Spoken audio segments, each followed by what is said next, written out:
Organization. We're going to look at what organization is, what the meaning of the term is, the importance, the principle, and the types. That is what we're going to have a look at. Now, what is the first thing that comes to your mind when you think about organization? Is it the company or a firm that comes to your mind, or is it the process of actually organizing something? Now, supposing you want to organize an event, what is it that you do? You look for where you want to do it, you look at the number of people who would come, you look at the people you'll require to make sure everything is in place, who provides the food, when is it going to be, how are you going to invite people and things. So that's actually a process. There, organization stands for the process of organizing, or it could mean the corporate organization that we talked about. Now, like management, the term organization has been used in a number of ways. That's why I gave you the example of what you thought or what came to your mind when I talked about organization. Like management had 2 or 3 definitions or 2 or 3 ways of explaining what it was. Organization, or the term organization, also has a couple of explanations. And that is why we're going to look at the 2 types. One is a process, which I talked about. If you want to organize an event, what are the things that you do and how you carry out the activities. That is organization. Or it could be structure of relationships which exists in organizations. So these are the 2 things that you have to remember about organization. One is it's a process, and 2, it could be the structure of relationships. We're going to define it based on each of these terms. Now, when you look at it as a process, I gave you the example of organizing an event. What do? You look at who's going to do what, how many people are going to come, who are the people you're going to appoint to carry out the activities, what are the sources of control that you're going to place, and things like that. That is what is given in this definition. One of them is a process of identifying and grouping work together to be performed, defining and delegating responsibility and authority, and establishing relationship for the purpose of enabling people to work most effectively together in accomplishing objectives. So one thing that is key here is work most effectively together in accomplishing the objectives. So this is what you want to achieve, to work effectively together as a group in order to accomplish some common objectives. And that's what is being done in corporate organizations or any other organization today, to be able to achieve a common objectives by working effectively. And for that, what you need is authority and establishing relationships, as well as responsibility. So if you're able to delegate responsibility, authority, and establish relationships, then you're able to achieve. This is what organization as a process is. According to Heyman, definition is a bit more simple. It says it's a process of defining and grouping the activities of the enterprise and establishing authority relationships. So 2 things. One is grouping of activities, and the other thing is establishing the authority of relationships. So these are 2 things that are being defined, one according to Mr. Allen and one according to Prof. Heyman. Now let's look at it from the framework of relationships. Here it's more of the human aspect. What is it that they're saying here?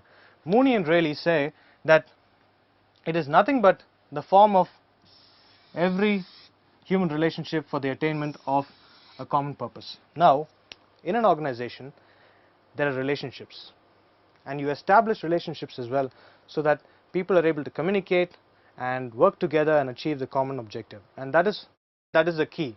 Now, if you're not going to create links among people, then the objective of structure, the objective of achieving a common purpose, fails, because it is people who run the organization. So if you create a relationship between the people within the organization, then you're actually establishing a way of achieving a common purpose.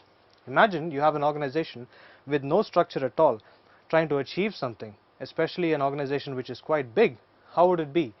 You would not be able to relate to people because they don't have proper positions, and they do not know, when they're working with people, what sort of relationship they have with them, whether they're subordinates or peers or superiors. Now that's going to cause confusion. So this is about every human association within an organization to attain a common objective. A system, now according to Chester Bernard, a system of cooperative activities of 2 or more people. Now, so when you have more than 2 people, according to Chester Bernard, then you have an organization where they are working cooperatively. Basically, it's the same as you have a common purpose or you have a common objective. That is what he's trying to say. Some people argue, why can't it be one person? There are people who are running one-person organizations, one-person companies. Why can't it be just one person? Now, even if it is one person, you have to basically organize your work, organize the things that you do, and maybe even if you're doing a one-person business, you have clients, you have people who supply you in any form, you have a relationship, and that's also put in perspective of trying to achieve a common purpose. Next, some of the basic elements or features of an organization. What are the things that you think is essential to an organization? One is objectives.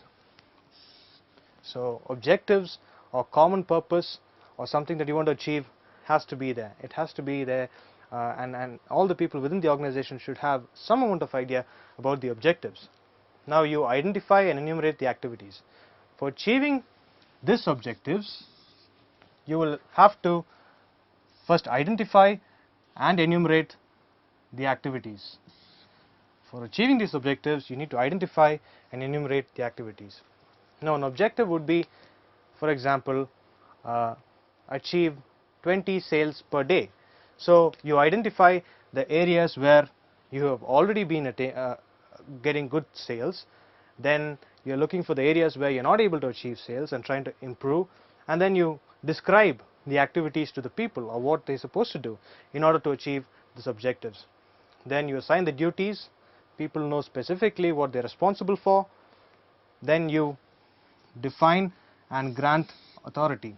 That is, you have, say for example, a manager, so you give him authority to punish or penalize bad performance, or you give him the authority to be able to appreciate in some form good performance, or he has control over the process. So something in terms of authority is given to people in position, and then you create a relationship. When you do this, what is the thing that you will establish in an organization? Something called a structure. So basically you see a structure is nothing but something that defines the formal relationships and authority and control within an organization.